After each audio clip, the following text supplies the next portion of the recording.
Now let's deal with how the facial nerve innervates the facial muscles and how this can manifest in the clinic.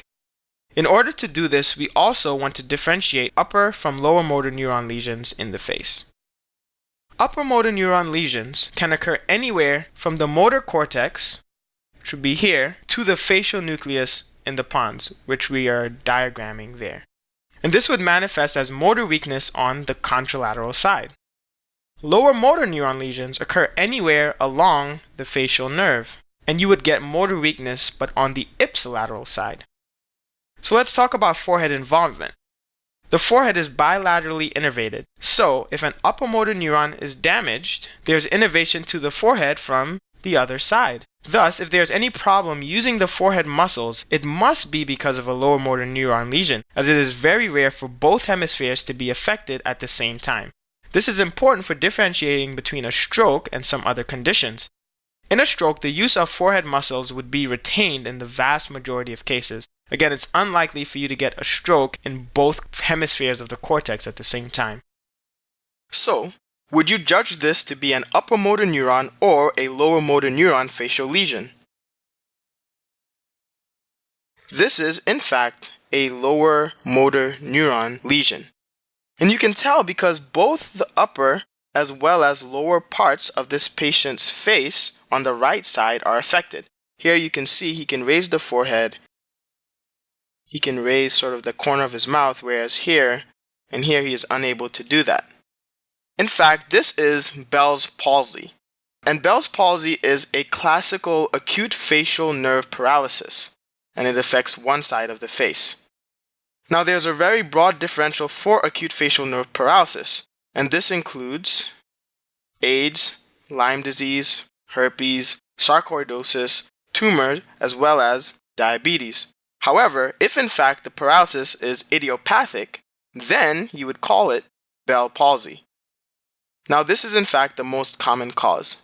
It is usually treated with prednisone, although most cases that result in paresis and not a complete paralysis will actually end up resolving on their own.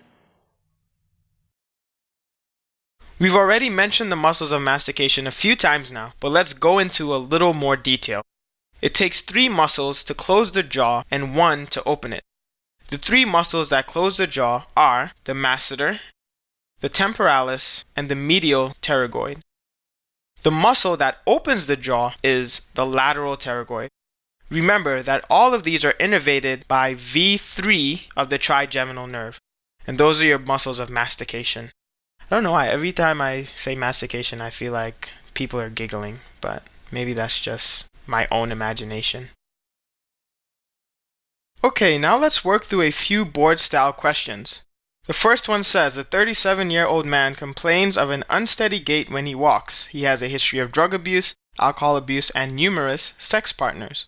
A myelin stain of the spinal cord is shown in the image. Now, which of the following organisms is responsible for this spinal cord lesion? So you can pause the video and take a minute to think about it if you need to. So the correct answer here is D, Treponema pallidum. Now this is the organism that causes syphilis. The key to answering this question is in the image presented. This patient has tertiary syphilis. Now, it is usually a case on the boards that if you get an image, it's going to be important in terms of answering the question. If there's an associated image or video, it will contain key information to answer the question correctly. The patient's symptom of unsteady gait as well as his social history are very general and could implicate a number of different disease processes. However, the picture shows that only the dorsal columns are lesioned. This should have let you know that this patient has tabes dorsalis. This is a condition seen in tertiary syphilis, and it leads to demyelination of the dorsal column as well as the dorsal nerve roots. Patients will present with decreased reflexes, decreased pain sensation, and decreased proprioception. This is what leads to the unsteady gait seen in the question stem. Now, HIV can cause a neuropathy that could manifest with unsteady gait.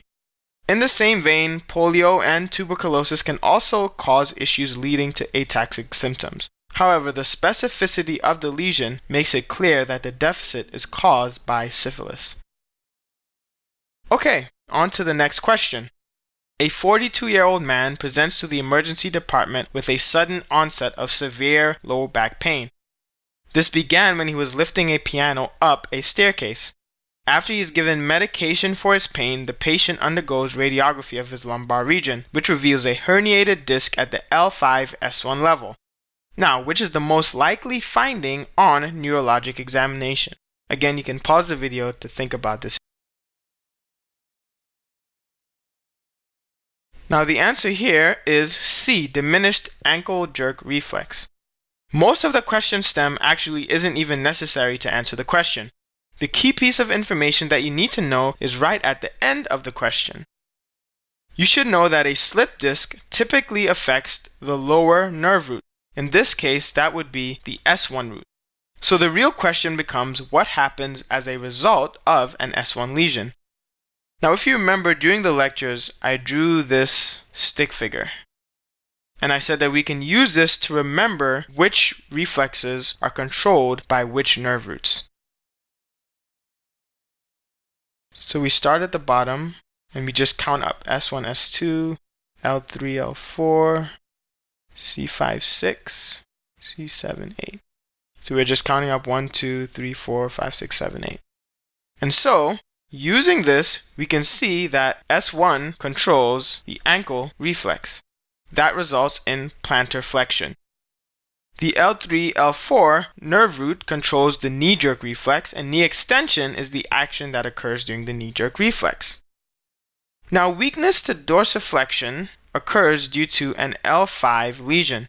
This choice could make sense, however, as discussed above, a herniated disc at the L5-S1 level affects the S1, not the L5 root.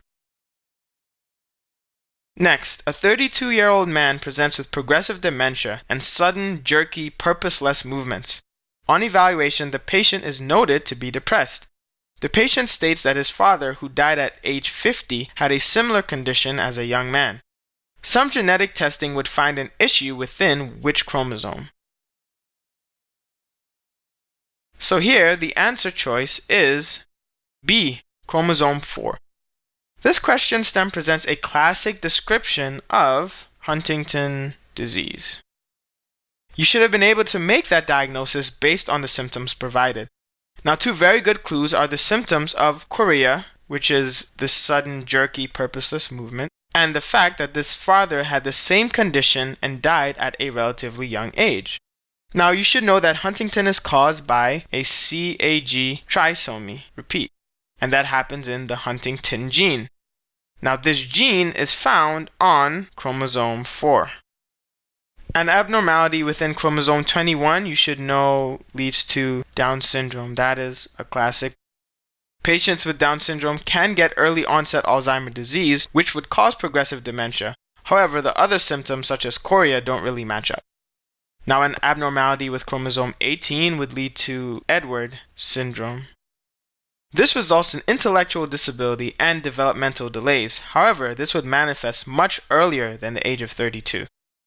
Lastly, chromosome 9 is the site of the gene frataxin. Now, do you remember which disease this is disrupted in? That would be Friedreich's ataxia. A 70-year-old woman presents to her physician with a history of memory loss and occasionally becoming lost when in public. Brain biopsy of another patient suffering from the same disease process is shown in the image. What is the most appropriate therapy?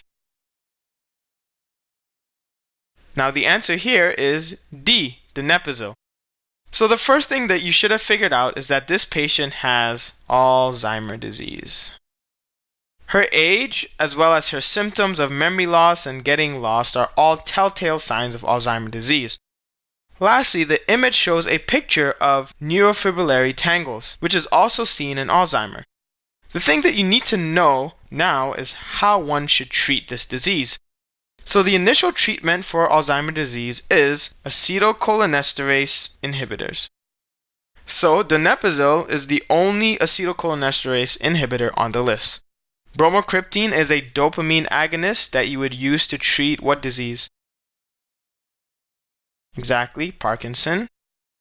Levodopa and carbidopa, what would you use that to treat?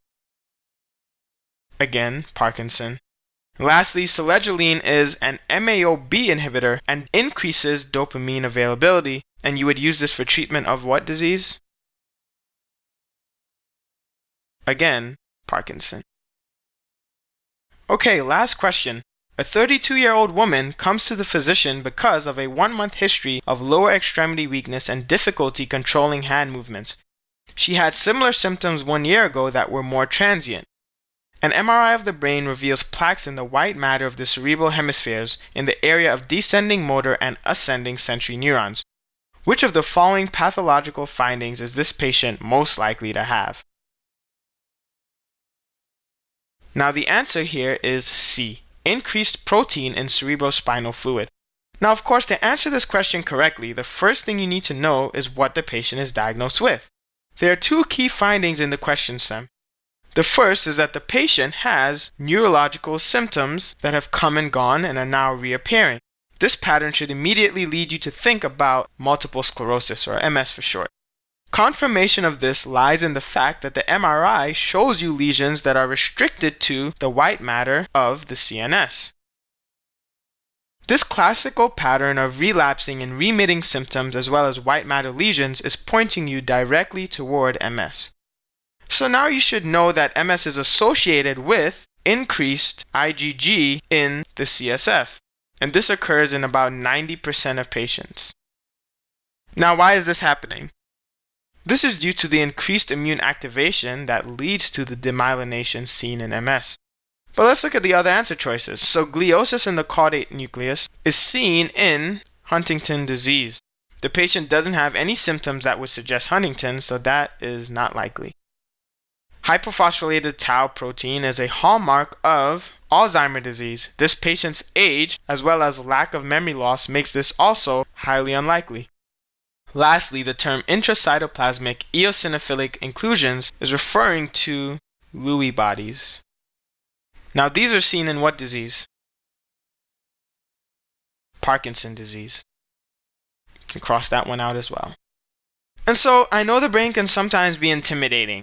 But all you have to do is stay focused and make sure to know your anatomy and how it relates to function. Everything else, everything in capital letters, everything else flows from the anatomy when you talk about the brain.